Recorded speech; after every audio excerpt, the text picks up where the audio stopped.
A very good evening. You're watching Primetime News on TV1. Bringing you the news this evening, I'm Steven Machado. And I am Hashini Patarana. Let's start off with a look at your headlines for tonight.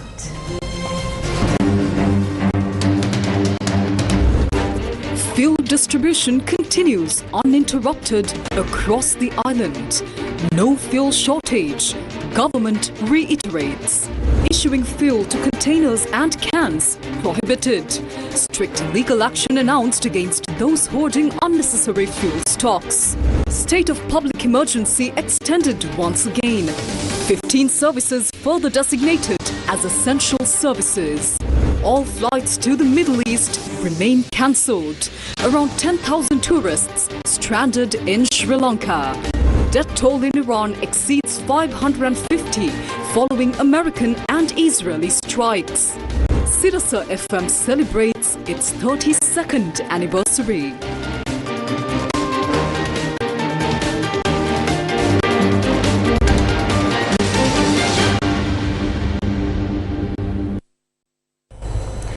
On to your top story tonight. The situation in the Middle East has yet to be resolved. Clashes between the two sides continued intermittently today.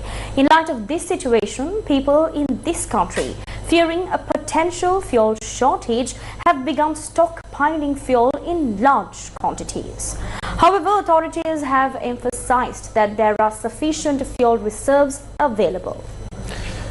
What is the current status of the situation today? What is the latest news from the Middle East? Newsfirst Jama Ratnayaka brings us the latest. Jama? Thank you, Steven and Hashni, and a very good evening to all our viewers. As hostilities across the Middle East escalated, a veil of doubt was cast over the supply of commodities, particularly the supply of oil. When considering the situation pertaining to Sri Lanka and fuel stocks in Sri Lanka, whilst many queues were seen across several fuel stations in the island yesterday, those queues had largely eased or even completely ended by today as a result of the assurances given by the government of Sri Lanka to the general public. And the Foreign Minister of Iran, Abbas Araghchi, had also made a claim stating that Iran has no intention of closing down the Strait of Hormuz and disrupting navigation. And we know that the Strait of Hormuz is responsible for the movement of nearly 20% of global oil supply. Despite all this developments, fuel queues were seen across several parts of the island today as well. And in order to quell any of those doubts, the government, particularly the Ceylon Petroleum Corporation, had organized a special media briefing today to apprise the public of sufficient fuel stocks being available here in Sri Lanka. Let's take a look. Fuel was issued as usual today at most filling stations with no queues reported. However, long queues persisted throughout the day in several other locations.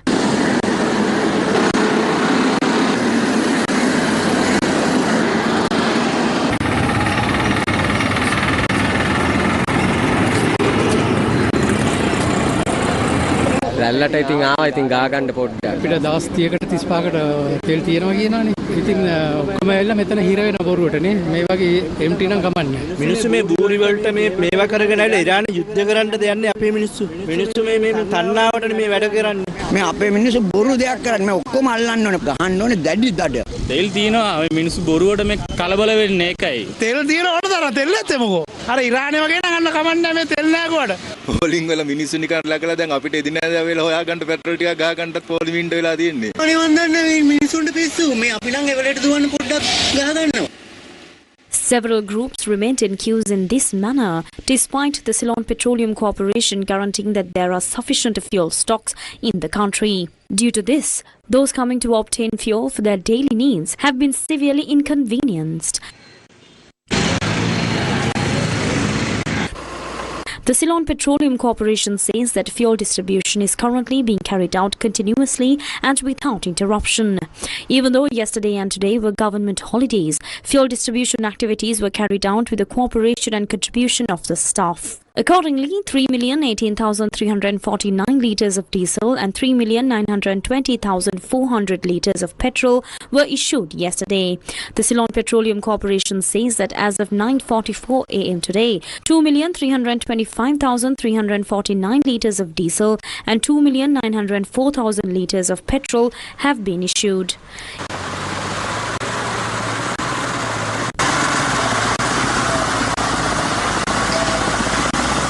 Chairman of the Ceylon Petroleum Corporation, D.A. Rajakarna, emphasized again today that the public should not create unnecessary panic.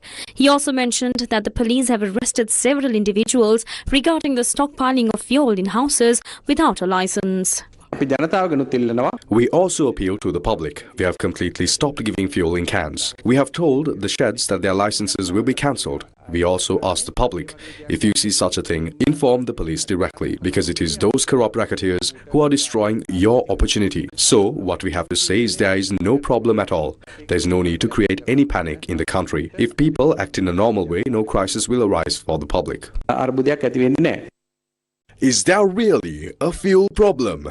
Refined fuel is primarily imported to Sri Lanka from countries such as Singapore, India and South Korea. From the second week of last October to the third week of February, 21 tankers carrying refined fuel have arrived in the country. Out of those, 17 have arrived from India, while another 3 have arrived from Singapore. Only one tanker has arrived from Oman, which is located in the conflict area. According to the fuel stocks currently available in the country, petrol is sufficient for 37 days, diesel for 35 days, super diesel for 72 days and jet fuel for 47 days. Furthermore, the fuel required for the next few months has also been ordered by now.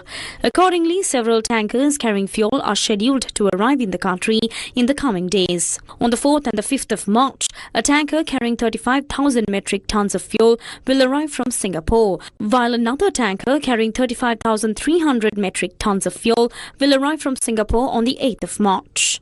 On the 27th and 28th of March, another tanker will arrive from Singapore carrying 35,000 metric tons of fuel. Another tanker carrying 35,300 metric tons of fuel from Singapore will arrive in the country on the 29th and 30th of March. Recently, the Petroleum Corporation has not loaded oil from a port beyond Hormuz. Most of the time, the loading points of our supply ships are on this side of Hormuz. By now, we have also asked our suppliers if any problems are arising or if there is any situation at the places they obtain from. They have confirmed that there is no such problem yet. Is there an obstruction to the crude oil supply to the country? Crude oil gattodin api 6 වෙනි මාසේ අවසන් වෙනකන් අපි සැලසුම් කරලා දීලා තියෙන්නේ tenders දීලා තියෙන්නේ. Cabinet spokesperson Minister Dr. Nalindra Jayatissa says that as the government is managing the situation based on the Middle East conflicts, everyone must act responsibly. No one needs to be afraid or panic. If anyone is spreading fear and panic or is trying to create unnecessary unrest, it must be said that the government will not hesitate at all to enforce the common law of the country against them, because what is important to us is protecting the peaceful well-being and the lives of the people.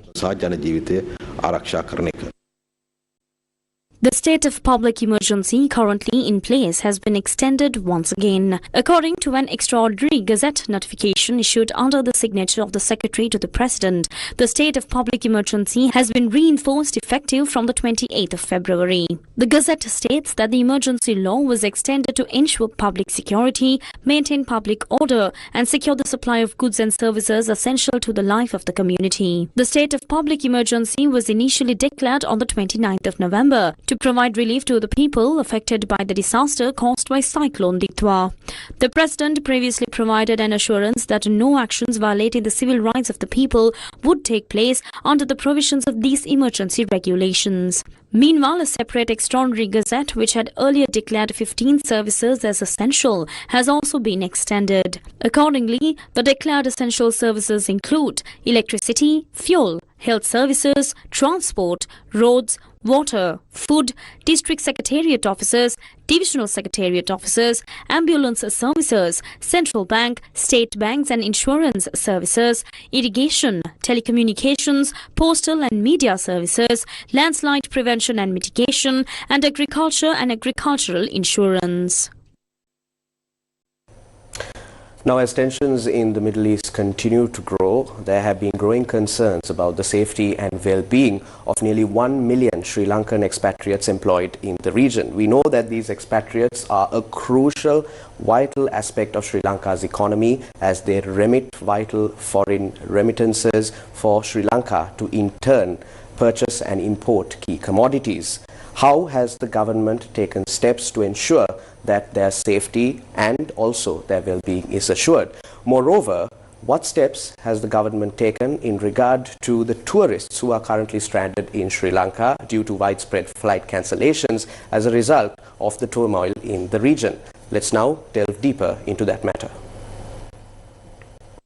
The Sri Lanka Tourism Development Authority says that nearly 10,000 tourists are currently stranded in the country, unable to return to their homelands due to the ongoing armed conflicts. Out of this group, approximately 6,000 individuals arrived in the country under specific tourist packages. The necessary facilities for them are being provided through the intervention of travel agents. Meanwhile, tourists facing issues regarding accommodation or food can contact the 1912 emergency hotline to arrange the required assistance.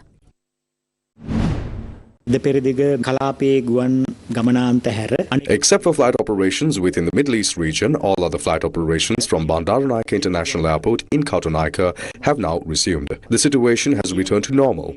Currently, all scheduled arrivals and departures for the Middle East region have been cancelled. This cancellation remains in effect until midnight today. After midnight, we will assess the situation and decide whether or not to resume those flights. We are currently in discussion with the relevant airlines and civil aviation authorities to repatriate passengers stranded at various airports waiting to return to Sri Lanka as quickly as possible. Furthermore, we have taken steps to provide accommodation, food and other necessary facilities to transit passengers who arrived at Kautonaika Airport via connecting flights. For passengers unable to depart Sri Lanka, facilities have been provided to extend their visas to allow for a longer stay in the country. As an alternative for travel to countries like the UK and the USA, we hope to hold discussions with the relevant airlines tomorrow regarding operating flights through alternative routes such as Turkey. සේවාවන් ආරම්භ කරන්න ඊට දවසේ අපි ඒ අදාළ ගුවන් සේවා සමාගම් එක්ක ඒ පිළිබඳව සාකච්ඡා කරන්න බලාපොරොත්තු වෙනවා. Captain Daminda Ramukvella, Director General of the Civil Aviation Authority of Sri Lanka, says that all scheduled flights to destinations including Singapore, Thailand, Malaysia, Hong Kong, China and Australia, as well as India, Pakistan, Nepal and Europe, are currently operating as usual. However, Sri Lankan Airlines reports that 10 flights have been cancelled today due to the prevailing situation in the Middle East. The cancelled flights include scheduled operations from Dubai, Doha, Dammam, Riyadh and Kuwait to Colombo, as well as the return flights from Colombo to those destinations. For further information, passengers can contact the following numbers. Short code 1979, international +94 11 777 1979, and WhatsApp on +94 74 444 1979. Let's now turn our attention to the latest developments we have received with regard to the hostilities taking place in the Middle East.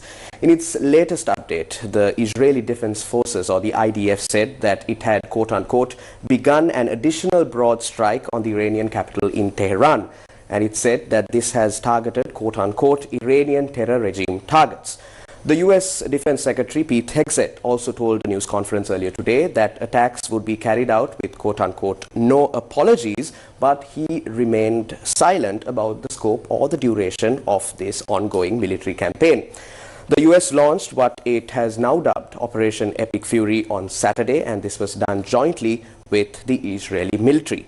Meanwhile, regional media reports also confirmed that Iran launched new drone attacks, one of which was aimed at a US military installation in Iraq, close to the Baghdad International Airport.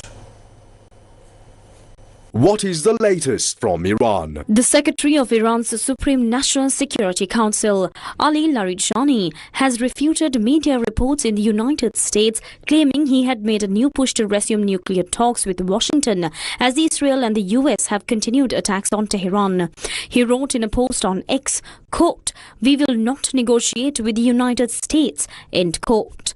The statement came after the Wall Street Journal claimed Larijani made the push through Omani media mediators following the killing of Iranian Supreme Leader Ali Khamenei in a joint attack by the US and Israel on Saturday. Huge airstrikes by the United States and Israel continue to hit Tehran and other cities as the Iranian establishment ponders its future while launching projectiles across the region. The capital was rocked numerous times yesterday after a series of attacks hit multiple neighborhoods, with the Israeli army saying military centers were among the targets. Iranian authorities have largely refrained from discussing missile impacts, and internet connectivity remained almost entirely blocked for a second day. Some local media reports said that Mahmoud Ahmadinejad, the controversial populist figure who was Iran's president from 2005 to 2013, was killed along with several bodyguards after being targeted by Israel. The Red Crescent says that at least 555 people have been killed across Iran in joint US-Israeli attacks on 131 counties so far. More than 3,400 flights have been cancelled, with airports of Dubai and Doha remain closed. What is Iran's response? Iran's Foreign Minister Abbas Araghchi said in a letter sent to the United Nations Security Council and Secretary General Antonio Guterres that Iran would continue to exercise its right of self-defense decisively and without hesitation until the aggression ceases fully and unequivocally. The vision for a new Iran. Reza Pahlavi's policy shift. In an exclusive on 60 Minutes on CBS, Crown Prince of Iran Reza Pahlavi says he imagines peace with Israel. What is Israel's next move? Israeli jets have bombed Lebanon's capital Beirut, killing more than 30 people after Hezbollah launched what it said was a rocket and drone attack against a military base in Haifa, northern Israel, spreading the conflict in the region. The Iran-allied Lebanese armed group said earlier today that its attack was in retaliation for the killing of Iranian Supreme Leader Ayatollah Ali Khamenei, quote, in defense of Lebanon and its people, and in response to the repeated Israeli aggressions, end quote. The Israeli Defense Forces, or the IDF, also issued evacuation warnings for Lebanese civilians in dozens of villages in southern Lebanon, where Hezbollah is believed to be present. Lieutenant Colonel Ella Vavea, the IDF's Arabic language spokeswoman, said, quote, for your safety, you must evacuate your homes immediately and move at least 1,000 meters away from the villages to open areas, end quote. Meanwhile, Israeli Prime Minister Benjamin Netanyahu said Israel is striking the heart of Tehran with increasing force following the reported death of Iran's Supreme Leader Ali Khamenei in joint US-Israeli operations. Netanyahu said dozens of senior Iranian figures had been eliminated and vowed attacks would intensify in the coming days, with support from President Donald Trump and the US military. I have just finished a meeting with the Minister of Defense, the Chief of Staff and the head of the Mossad, and I have given instructions for the continuation of the campaign. Yesterday, we eliminated the dictator Khamenei, and together with him, we eliminated dozens of senior figures in the oppressive regime. Our forces are now striking the heart of Tehran with increasing strength, and this will only increase even more in the coming days. We're in a campaign in which we are bringing the entire strength of the Israel Defense Forces, as never before, to this campaign to ensure our existence and our future. But we are also bringing to this campaign the assistance of the United States, my friend, US President Donald Trump, and the US military. This combination of forces allows us to do what I have been hoping to do for 40 years, to strike the terrorist regime squarely in the hip. What is the situation in other countries? Loud explosions were heard in Dubai, the United Arab Emirates, and the Qatari capital of Doha for a third consecutive day of Iranian retaliatory strikes on neighboring Gulf states in response to ongoing attacks by the United States and Israel on Iran. Loud explosions and sirens were also heard in Kuwait early this morning. The country's defense ministry said several US fighters crashed in Kuwait and all crew members survived. A jet was filmed falling from the sky while a pilot appeared to have ejected.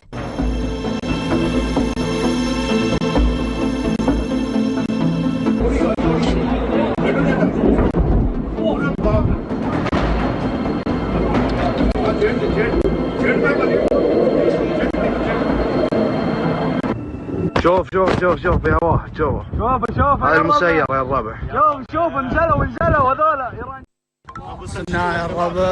The United Kingdom's Royal Air Force base of Akrotiri in Cyprus has witnessed a suspected Iranian drone attack overnight. The island's president and the British Ministry of Defence said, after Prime Minister Sir Keir Starmer said the UK would allow the United States to use its bases to attack Iran. How is the world responding to the strikes on Iran? Indian Prime Minister Narendra Modi has spoken with Israeli Prime Minister Benjamin Netanyahu to discuss the current regional situation and emphasized the need to ensure the safety of civilians as a priority. Prime Minister Modi also reiterated, quote-unquote, the need for an early cessation of hostilities. In a post on X, the Prime Minister said he held a telephonic conversation with Netanyahu and expressed India's concerns over recent developments and emphasized the safety of civilians as a priority. Meanwhile, British Prime Minister Sir Keir Starmer has said that the UK has agreed to a US request to use British military bases for defensive strikes on Iranian missile sites. Yesterday, I spoke to you about the situation in the Gulf and explained that the United Kingdom was not involved in the strikes on Iran. That remains the case. Over the last 2 days, Iran has launched sustained attacks across the region. This is clearly a dangerous situation. Our partners in the Gulf have asked us to do more to defend them. And it is my duty to protect British lives. Germany, France and Britain condemned Iranian attacks on countries in the region on Saturday, saying Iran must refrain from indiscriminate military strikes and resume negotiations. Meanwhile, US President Donald Trump says an Iranian regime armed with long-range missiles and nuclear weapons would be a dire threat to every American. The US President made this statement while delivering remarks on strikes in Iran. An Iranian regime armed with long-range missiles and nuclear weapons would be a dire threat to every American. We cannot allow a nation that raises terrorist armies to possess such weapons, would allow them to extort the world to their evil will. Not going to let it happen. We're not happening to us, and we're not going to let it happen to others. The United States has the strongest military the world has ever seen. I rebuilt our military in my first term. There's never been a military like we possess. And frankly, there's nobody even close, but we are now using that military for good. We want to have it for good purpose. We're undertaking this massive operation not merely to ensure security for our own time and place, but for our children and their children, just as our ancestors have done for us many, many years ago. This is the duty and the burden of a free people. These actions are right and they are necessary to ensure that Americans will never have to face a radical, bloodthirsty terrorist regime armed with nuclear weapons and lots of threats.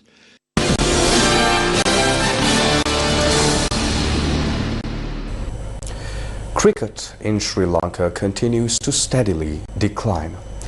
This year's ICC T20 World Cup is a clear example of this downward trend.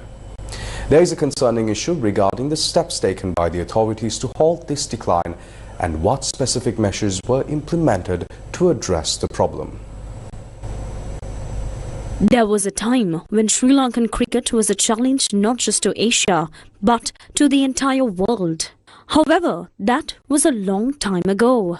In recent history, we have suffered defeats at the hands of Bangladesh, Zimbabwe and Afghanistan, leaving a massive stain on our cricketing pride. Did the Sri Lankan cricket authorities ever have the genuine will to identify talent at the grassroots level, bring those skilled village players forward, provide them with professional training, and implement a systematic program to develop the human resources, the most vital factor in the game? What have the Sri Lankan cricket authorities actually done toward that end? From what we can see, the primary focus of Sri Lanka cricket's programs has been searching for land to build stadiums in various parts of the country. We have spoken about this on numerous occasions. Some time ago, they were highly enthusiastic about building Sri Lanka's largest cricket stadium in Homagama. Later, while signing agreements to build a stadium in Paduka, allegations surfaced a few years ago that the authorities were neglecting the construction of a stadium in Hingurakoda. If the enthusiasm shown for these projects had been directed toward scouting new talent, Sri Lankan cricket would not be facing such a tragic fate today. The actions of the cricket authorities have shown no real desire to resurrect the sport. We have not forgotten how land was acquired in the Kandy area under the guise of building a cricket university, only for funds to be squandered. This is a recurring pattern in their history. We have reported on these matters extensively. Even today, we must insist that these were merely projects designed for financial gain rather than the development of the country's cricket. These were projects for embezzlement, not for the benefit of the sport. In fact, the authorities have treated this as just another venture for financial exploitation. The president of Sri Lanka Cricket expressed the following views during a Committee on Public Enterprises meeting regarding this project. We have changed this into a high performance center and we are about to start work with 10 indoor nets and 10 turf wickets. The agreement was originally entered on the basis of building a university. The executive committee decided to change the name to something like a high performance center after the last COPE meeting. The issue we faced was that using the name university required approval from the UGC. That is why we changed the name and converted it into a high performance center.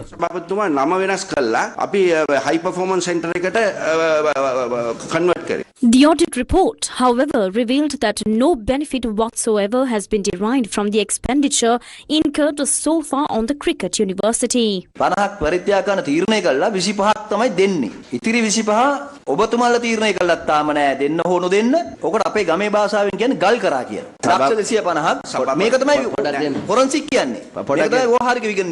This is the current state of the site on Kuda Ratwate Mawatha in Kandy, where the cricket university was proposed to be built years ago. As we reported at the time, by the 31st of December 2018, over 26.25 million rupees had been spent on the construction of the cricket university.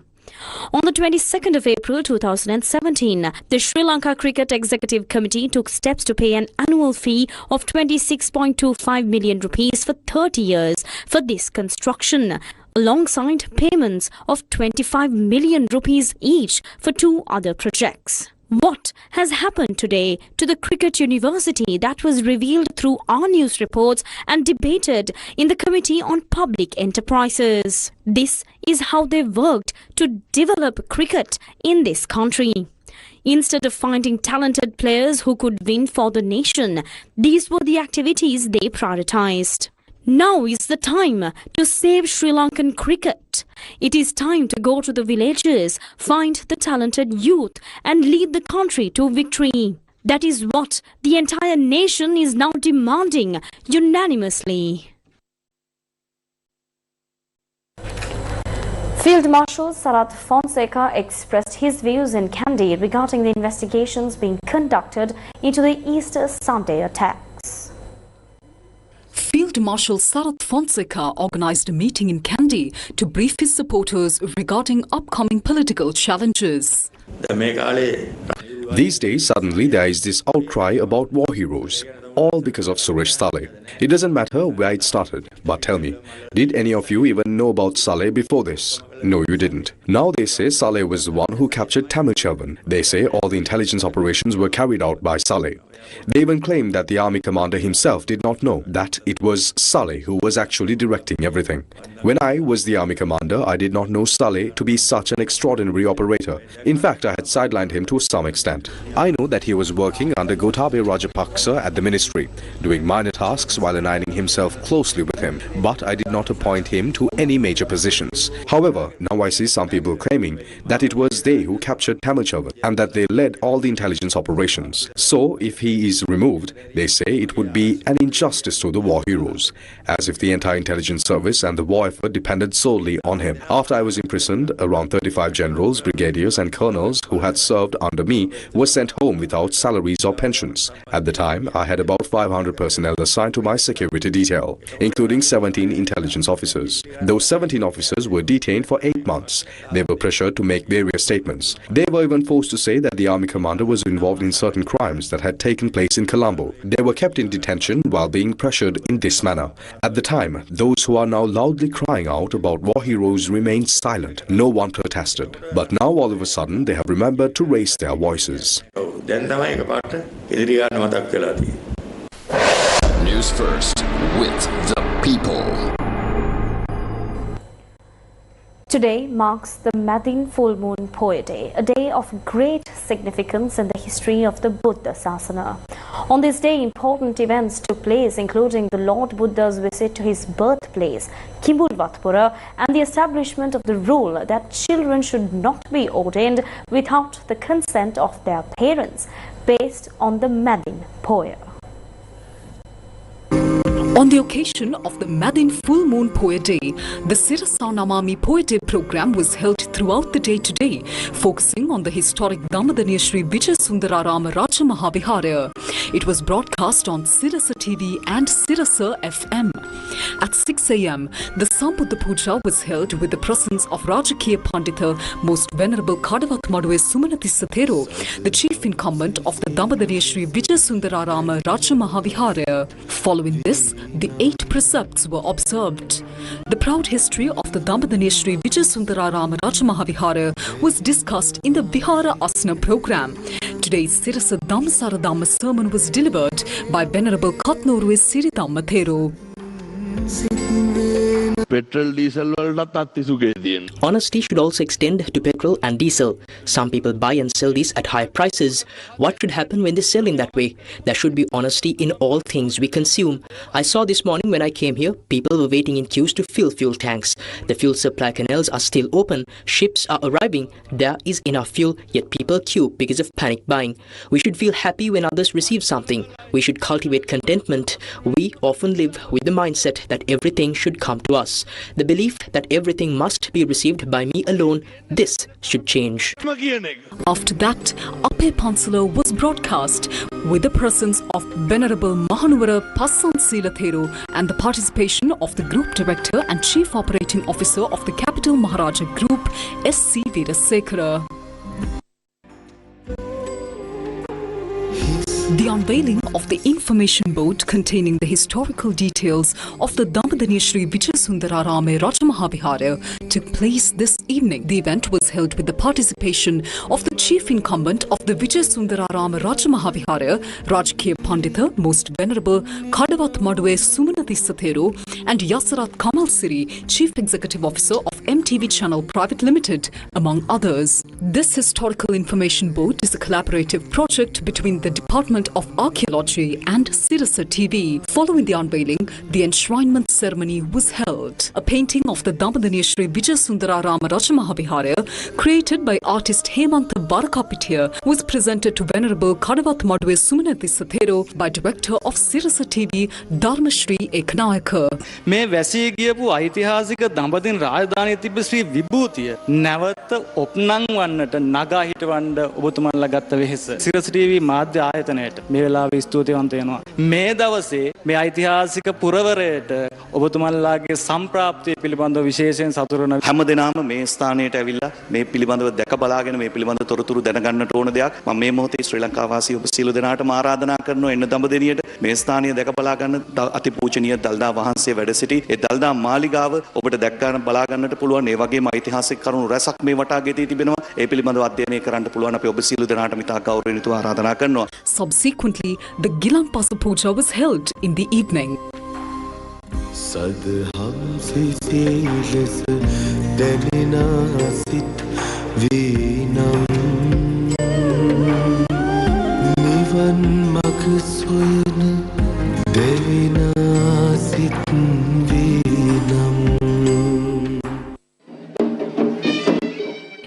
conjunction with the Sirasa Namami Poete program, a special procession was held this morning to commemorate the 32nd anniversary of Sirasa FM. Original manuscripts of iconic literary works from the Dambadeniya era, widely considered the golden age of Sinhala literature, such as the Kausilumina, Poojabalaya and Siddharth Sangaraba, were brought in a ceremonial procession and handed over to the historic Dambadeniya Shri Vijay Sundararama Raja Mahaviharaya. During the event, a formal pledge was made that Sirasa FM will continue to stand with the people in the years to come. Lanka Shravaka Samaje Idriye Mese Pratiknya Dena Vagai. We are truly happy to celebrate our 32nd anniversary at such a sacred and historic site. We have done everything in our power for our people and our listeners over the years, spanning entertainment as well as extensive religious programming. Today we presented a pledge to signify that we will continue to be there for you through Sirasa FM. Sirasa has always introduced new things, and we promise to stay updated and bring you innovative content in the future as well. ඉදිරියටත් අලුත් දේවල් ඉදිරිපත් කරන්න යාවත් කාලීන වෙන්න අපි ඔබට පොරොන්දු වෙනවා. අද දවසේදී මේ සාහිත්‍ය From Dambadeniya, a cradle of our literature, we all pledge today to continue protecting the place we have built in the hearts of the people. Our goal for the future is to do even more than that we achieved over the past 32 years. I want to convey the message that Sirasa will, as always, take the lead in that journey. හැමදාම වගේම ප්‍රමුඛත්වයේ මූලිකත්වයේ ගන්නවා කියන පණිවිඩය දෙන්න කැමතියි. කවුරු කොහොම කිව්වත් අවුරුදු ගණනාවක් යනකල් ලෝකයේ No matter what anyone says, as long as there is radio in Sri Lanka and the world, Sirasa will remain unshaken. It stands like an immovable pillar among the people. Having come to the city of Dambadeniya and received the blessings of the Venerable Mahasangha, we offend our pledge to the nation, its language and its heritage from this historic Raja Mahaviharaya. It will remain exactly so. We offer our best wishes to Sirasa. Sirasa will always be yours as it has been for 32 years. ලෝකයට අපි පූජා කරන ප්‍රතිඥා දුන්නා. ඒක ඒ විදිහම තමයි. Himananda Rajapaksha, the director of programs of Sirasa FM, explained the future journey of the station alongside the new generation. We intend to make the journey Sirasa has travelled so far even more meaningful by staying close to our listeners and viewers and offering a host of new experiences, just as we pledged on this sacred ground. We hope to further develop and protect our culture while sharing experiences that resonate deeply with the lives of the people. What's the hidden treasure of Trincomalee? In the final mission of Sri Lankan Sky Warriors, we take you to one of the most scenic and stunning golf courses in the country, maintained by the Sri Lanka Air Force.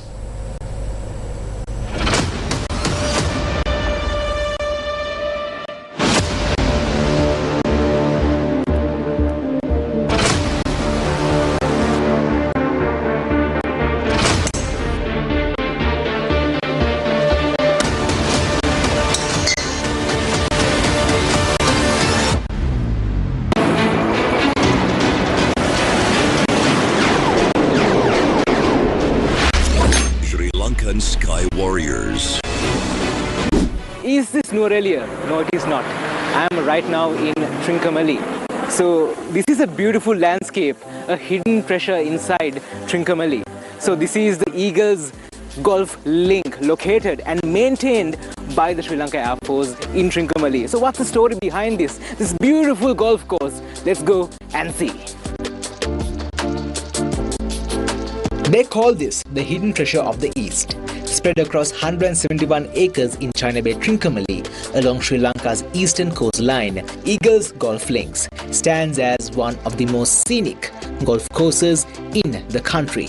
Maintained by the Sri Lanka Air Force, the 18-hole course stretches nearly 7 kilometers, designed for a par of 72.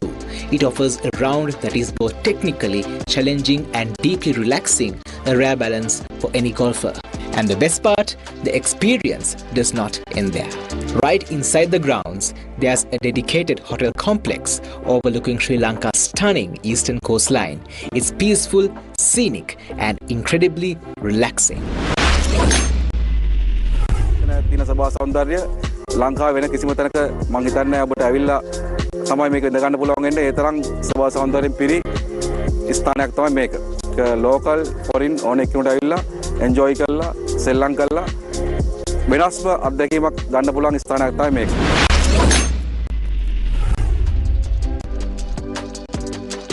This is more than a golf course. It's a quiet escape by the sea. A hidden treasure in Trincomalee waiting to be discovered.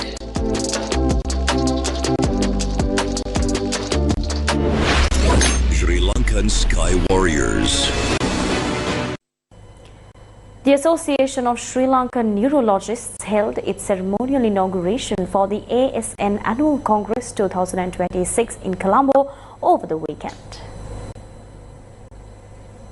The ceremonial inauguration marked the start of the main congress, bringing together a distinguished gathering of local clinicians, international experts and healthcare policymakers to address the future brain health in Sri Lanka. The event centered on the theme Integrated Neurology for Transformative Outcomes. The Congress is expected to set new national guidelines for stroke management and neurocritical care, addressing the rising burden of non-communicable neurological diseases in the country.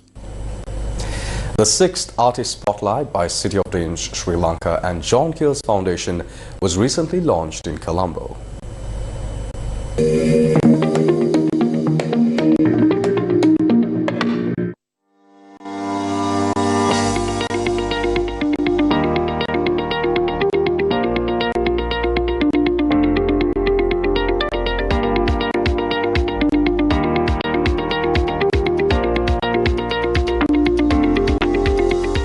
The 6th Artist Spotlight featuring Life is a Circus, a new exhibition by acclaimed Sri Lankan visual artist Gayan Prageeth and curated by Kasun Jaimana was launched at City of Dreams, Sri Lanka. Life is a Circus explores the lingering effects of conflict, social instability and resilience. City of Dreams Sri Lanka functions as a living gallery housing over 1,000 commissioned artworks by Sri Lankan artists. Life is a Circus is on display on level 23 at Cinnamon Life at City of Dreams until 27th May 2026, inviting visitors to experience Prageeth's exploration of resilience, fragility and the human spirit through contemporary art.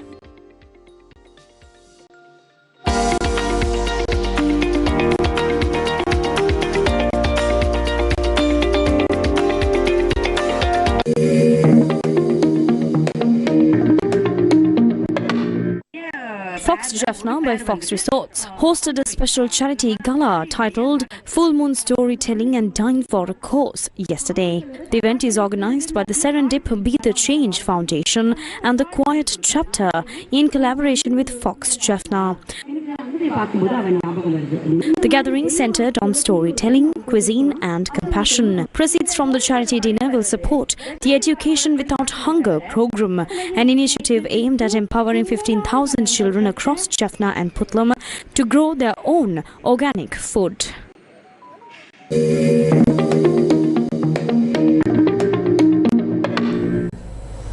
And with that, we wrap up Prime Time News for tonight. Thank you for watching. Good night.